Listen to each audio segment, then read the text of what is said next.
Hi, I'm Mr. V, and today we're talking about section 6.3 in illustrative math. This is about coordinate geometry, and the lesson on unit 3 is, or section 3 is types of transformations. And all of our lessons are found in the Google Classroom, and if you go to this, you'll see it under the Desmos activity, the single file that you can open, and all of it's linked in there. So if I open this, I have the illustrative math, which is our text, unit 6, which is coordinate geometry, and this is lesson 3, types of transformations. By the end of the unit, you will be able to determine whether a transformation produces congruent or similar images or neither. And we start this by looking at this particular activity. Why is it a dilation? Point B was transformed using the coordinate rule. Point xy is transformed to be 3x, 3y. So let's look at this. And we're going to add auxiliary points to this as follows. Label the origin P, plot points 2, 0 as M, and plot point N as 6, 0. Connect segments PB, prime, MB, and NB. And then how do the two triangles compare, and how do you know, and what must be the ratio of PB to PP prime? So to do this, I'm going to do the activity here for you. We'll start with our pen tool, and I will use the blue pen. And I'm going to mark point P at the origin. So this is point P. Point M will be here, and point N will be at 6, 0. And we're going to connect points P, B prime, and it actually goes through these points like this. I'm going to connect point M, B, and point N, B prime. And here we have two triangles. They have all the same angles. These angles are corresponding angles by the parallel lines. They are congruent. This is congruent to itself, which is the reflexive property, and both of these are right angles. So we know that the two triangles are similar. They have all the same angles by the angle-angle similarity theorem. Now, this has a length of 2. I'll mark it in red so that you can see the difference. So, or orange. So this has a length of 2. And this segment from P to N is going to be 3 of those segments. 1, 2, 3. It's 3 times as large. Here, this is 3 long. And this will be 3 once, 3 twice, 3 times. And what can we say about PB and its relationship to PB prime? It should be 3 times as large. So our K factor, our scale factor, is 3. We're scaling the small one up by 3 on each of the sides, 3 on this side and 3 on this final side. And I asked the question, what is the area? How many times larger is the area of PNB prime than PMB? And someone said it's 9. How do you know that? Well, the scale factor, if you square it, it's going to be 9. And if we draw some triangles here, so if I draw this triangle and this triangle, and I draw another one up here, so I have this triangle and this triangle, I have 1, 2, 3, 4, 5, 6, 7, 8, 9. Hey, it works. The area of the large one is 9 times as large. It's my scale factor squared. And then on the next page, we synthesize this where you answer, why does it make sense that it's going to be a 1-to-3 ratio? Well, I'm scaling both the x and the y up by 3. My scale factor is 3 times as large, so it's no wonder that it's 1-to-3 ratio. Let's look at the definition of a dilation. And at the definition of a dilation, I've given this on a different location, and we will talk about that later. But this makes sense because in a dilation, if you start at a point and you go to your image,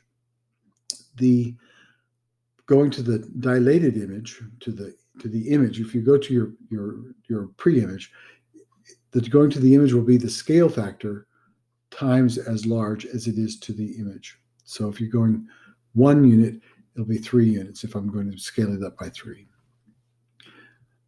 If you read the definition, it makes a lot of sense. Fine. Congruent, similar, or neither. Here, we have to match each figure, A, B, C, and D, to its rule, 1, 2, 3, and 4. And you also have to tell me if they are congruent, similar, or neither. This should be an S instead of an F. So are they congruent, similar, or neither? And that may be the easiest question to ask first is, are they congruent, similar, or neither? So I'm going to go down and look at these two figures. These, in part A, look similar. Part C, these look similar. Oh, excuse me, similar. They look congruent. They look like they're the same size. This one's just rotated and this one's just translated. And these look similar with a scale factor that's going to take one to be larger than the other. These don't look like either. They're not either. You can't match them up either way it goes. So I'm going to say these are neither. Now, if these are my transformations, which goes with which, I'm going to start with one that I think might be the easiest one, say number 4. And number 4, I think it goes with C. So if I take a point here, like 1, 1, and I apply this transformation to it, it should take me to 1 minus 4 is negative 3. 1 minus 3 is negative 2. Does it? Negative 3, negative 2. Yes, it does. And I can check the other vertices as well. This is number 4. And they are congruent. I'm going to try to use this by the process of elimination.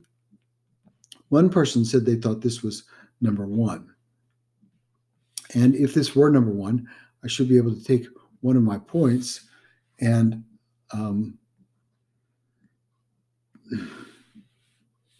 let's take this point. This is 1, 2, 3, 4, 5, 6, 4. 6, 4.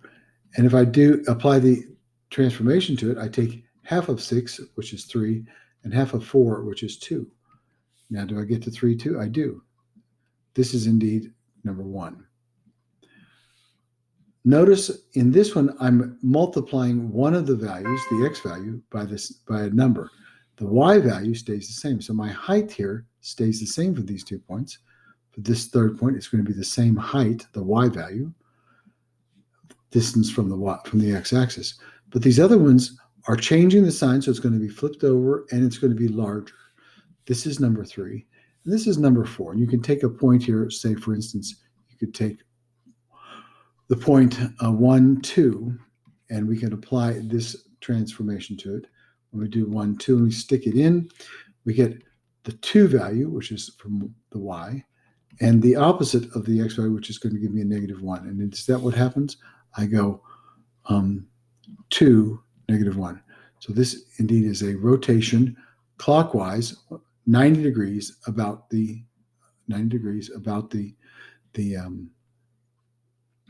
origin.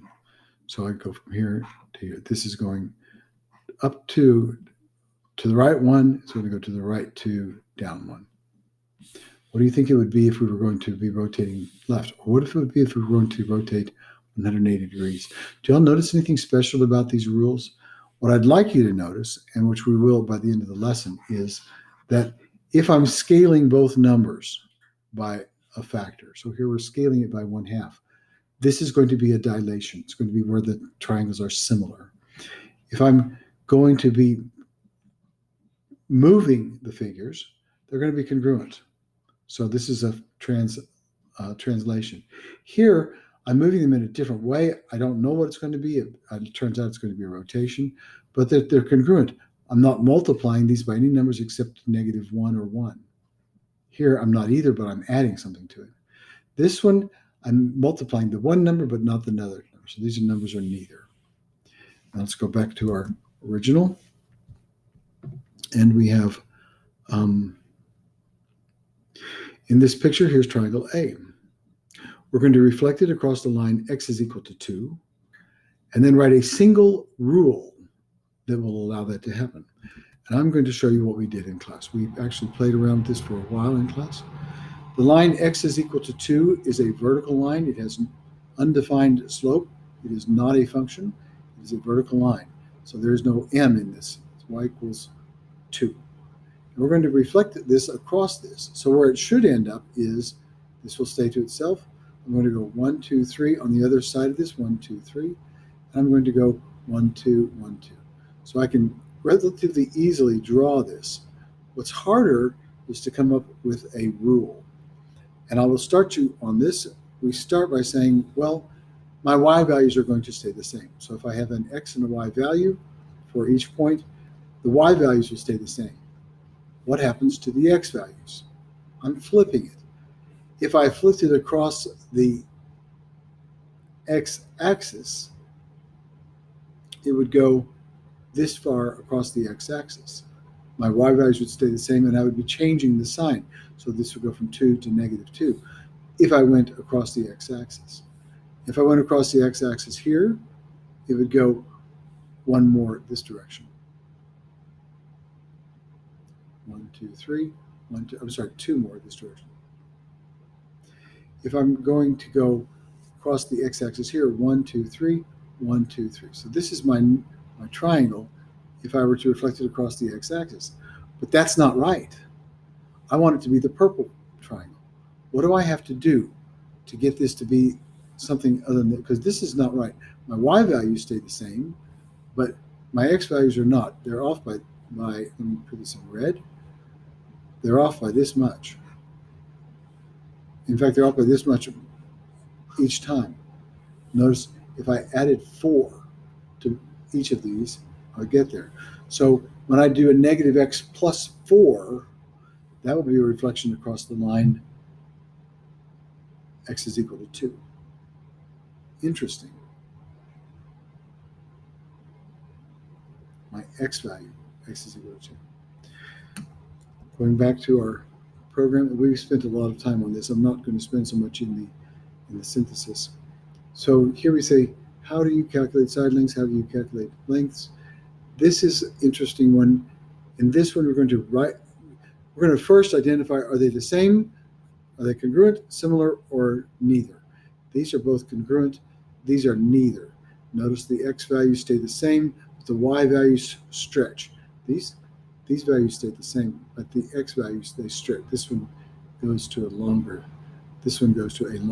piece right here. So write the rule that will transform this one onto this one, and we did this again in class as well. To do the ABC, notice my x values stay the same. So I have x, y, and when it's transformed, the x values stay the same. What's going on with the y values? Well, this is 3 up, this is 3 more up. This is 4 up, this is 4 more up. I'm going to be expanding it by double. So instead of this being a distance of 3 from here, I'm going to say this is going to be twice as far as whatever I had. So from here to here is 3. I'm going to go double that far, 6. Instead of going up 4, I'm going to go up 8. And this will also be 8. My EFG, you start off with x and y. And notice that the x values stay the same. If I'm -2 in the x direction, here I'm -2. So my x values stay the same. Similar to what we did over here. This is going to be a reflection. So if it's 1, it's going to be -1. I'm going to change the sign. And this is my reflection across the x-axis. Notice it's the y and -y. Now, the goal of this was to get you to use to look at the language, to use the corresponding sides and angles, and the transformations. This says it all, this lesson synthesis. So here we have it. This is a table using all of the rules that we've used, and once you've seen it, you should be able to make generalizations. So what I want you to notice, here I'm adding something to both of these, but the x and the y don't have anything multiplied by it, and if it had a -1, it would still be the same size, whether it's a positive or negative. So these are congruent. Here I'm adding again, so this is congruent. I'm multiplying both of them. You multiply both of them, you're dilating. These are similar. Here we're adding again, this is congruent. Doing one but not the other, these are neither congruent nor similar. Here we have, again, neither congruent nor similar. This is an x and a -y. I multiplied it by -1, but the length, if I multiply -1, doesn't change. So that's going to be congruent. Same with these, congruent. Here I'm multiplying it by a scale factor. The scale factor is 1/3. These are similar, congruent, neither, and congruent. The close down activity for you to do, cool down, and there's the lesson summary. That's all that I've got for today. I know it's kind of a long lecture. Good luck and success.